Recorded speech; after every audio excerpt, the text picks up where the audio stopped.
Hello, my name's Dave Bignell and welcome to yet another one of my Wii reviews. Today I'm reviewing Lego Batman. Now there's so much to this game, there's so many levels and that sort of thing, so obviously I couldn't show you the whole thing in my review, but hopefully I will be able to give you a good visual taster of what the game is like. What's great about Lego Batman is that if you've played Lego Star Wars or Lego Indiana Jones previously, the controls are pretty much the same, so you can just jump straight into this game and it feels very familiar, and I find that quite comforting. If you haven't played any of the other Lego games, do not fear, the controls are very, very easy to pick up, and on Lego Batman there are a few extra twists to the previous Lego games as well. So what you do to control your character, you use the nunchuck control stick on there, very easy, and on the Wii remote in your other hand, you press A to jump, B to either punch someone or use a gun that you've got, that kind of thing. And there's an added thing on Lego Batman, which is new to the Lego series, which is very specific to the Wii remote.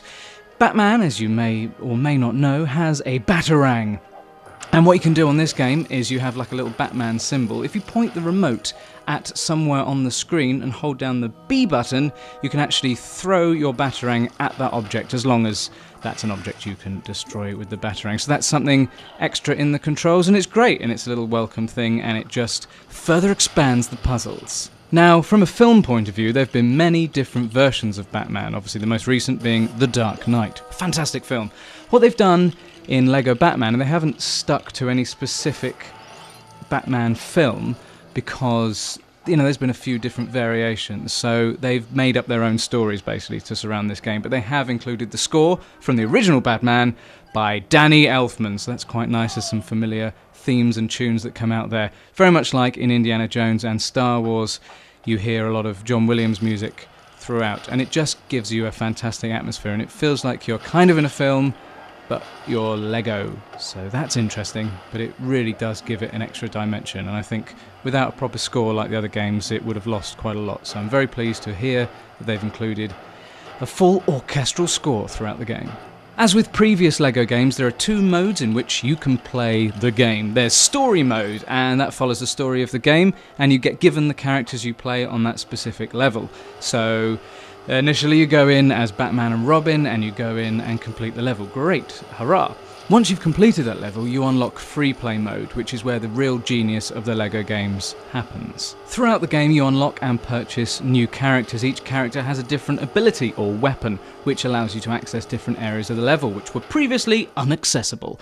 For example, there are some levels where areas are sectioned off by toxic waste that Batman himself cannot walk over because it will kill him. So if you've managed to purchase a character, say like Poison Ivy, that can walk over toxic waste, if you go back into the game in free play, and if you play with the character of Poison Ivy, you can walk over that bit and access a whole different bit of the level. What's good about free play is you can switch through different characters that you have unlocked, and you can access different parts of the level. So that's what I absolutely love about these games, is there's so much to find on there. There's things like mini kits, which are on all the previous Lego games as well, and specific to Batman you have to save people as well, and you have to collect those over time. So I think there's about 25 or 50 different people you have to save, one being on each level, something like that. I haven't done it yet, but you go back in, you collect that, you collect more money, you collect all these mini kits, and the only way of doing that is to purchase characters and go back in and access bits of the levels that are specific to that character, if that makes sense. So that's what I love about this. Once you've completed a level, it's by no means the end of that level. There's a lot more to explore and a lot more you probably didn't know about in that level. And there's lots of puzzles that you have to overcome as well and work out, how on earth do I get into that room? I've only got these things. Maybe I've got to play a bit more and unlock some more characters that will let me go into that. Or maybe I've just got to scratch my brain a bit and think. It's great. Really, really good idea. There are a vast array of different characters in the Lego game. They span the whole back catalogue of Batman, so you can play as pretty much any villain he's ever come across, and all sorts of different variations of goodies as well. There's more villains than goodies, which, you know, is fair enough. But you can also play as, obviously, Batman and Robin. You play as Nightwing, which is an older Robin.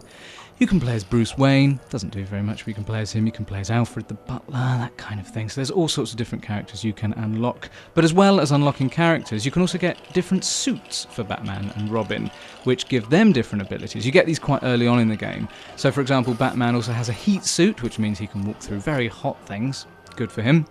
Robin has one, a magnet suit, which means he can walk vertically up magnetic surfaces, and it's great fun, and it makes sort of weird clonky noises when he walks around in that one. Robin also has an underwater suit where he can go very deep underwater and also explore bits of the level you haven't perhaps seen previously. You've also got Batman's got a detonator suit, which allows him to blow up certain bits, again accessing different bits of the level that you might not have previously been able to get in, and all sorts of things like that. As well as levels you can walk around and play in as the characters, there's also a few levels where you drive around or you go around in a boat. They remind me very much of the Lego Star Wars game, where there are some levels where you actually fly in TIE fighters, X-Wings and Y-fronts and whatever they're called, and go around and blow things up. It's exactly the same controls, and it's very familiar to that game, but obviously with a Batman feel to it. I should also mention the comedy of the game is fantastic. Because they haven't had to keep to any specific film, and they've chosen not to do that, they've got these beautiful animations that they always have before each level and the end of each level in story mode, and to be honest, they are quite funny. They are very funny. They do some very funny things with the characters, and the humour throughout the game is brilliant, because Batman, especially in the 60s, the American series, was quite camp. Nothing wrong with that, but there's been a lot of variations of Batman, and they've incorporated the great comedy of Batman, especially with Robin, because he can be quite a silly character, and they've let him be, so that's good. Lego Batman has another feature in there which Lego Star Wars and Lego Indiana Jones didn't have. It's very difficult to explain. Maybe it's just difficult to explain for me, but I'm going to try my best anyway. Basically, in Lego Indiana Jones, you had like a home base, which was Indiana Jones's college that he taught from. And that's where you kind of start, and that's where you access the different films and the different levels. And that's also where you go to places where you buy characters and unlock things, that kind of thing. Same thing in Star Wars. You started off in the good old Star Wars cantina, and you access your levels there and all that kind of stuff. Now, Lego Batman does have a base, which is the Batcave. And that is where, obviously, Batman and Robin and Alfred chill out, kick back, watch television, that kind of thing, and you can access all the levels from there.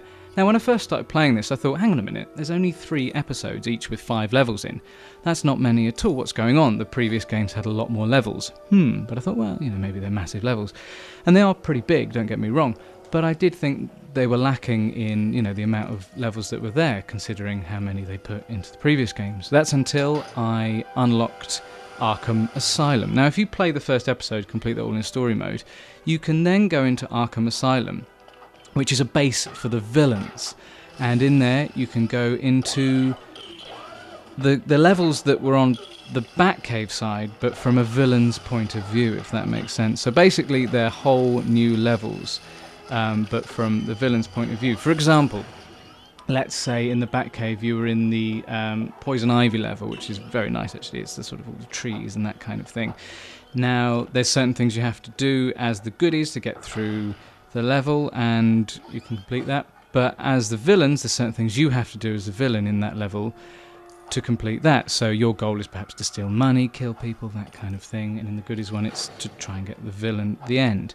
So they're 2 different points of view of that same level, which basically means there's another 3 episodes in Arkham Asylum that you can go into in story mode and in free play, and play as any character you've unlocked as well in there, which further expands the game. So it's kind of confusing to get your head around.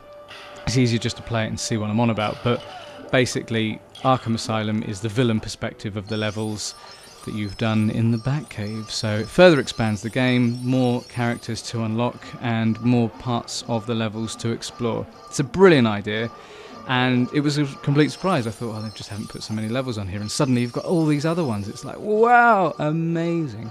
Another brilliant thing about this game, which is also true with the previous LEGO games, is you can play this in 2-player cooperatively, because there are a lot of puzzles on this game that have to be solved with 2 characters doing things. Now, in 1 player, there's always a second character there as well, who is being controlled by the computer player, and in story mode you can swap between those 2 players. And in 2-player mode, obviously, you've got 2 of you controlling that at the same time, and it's brilliant. And what I love about it being cooperative is the fact that you're not trying to defeat the other one. You're both trying to solve these puzzles together. And, if you've got a really good mate who's playing that with you, then it's really good fun when you've both solved the puzzle together and the sort of light bulb goes off in your head and it's like, brilliant. And it just feels great when you've both come together and solved a puzzle in a fictional Lego game. But no, seriously though, it is great fun.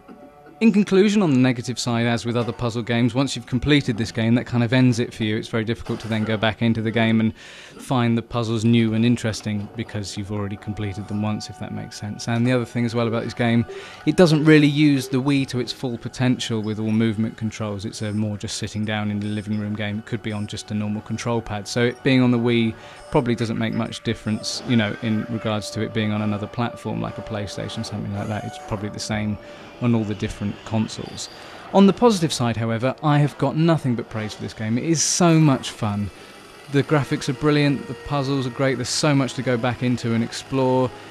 Two-player cooperative is absolutely fantastic. Having a friend playing the game with you is brilliant. So this game has been really well thought out, hours and hours of fun.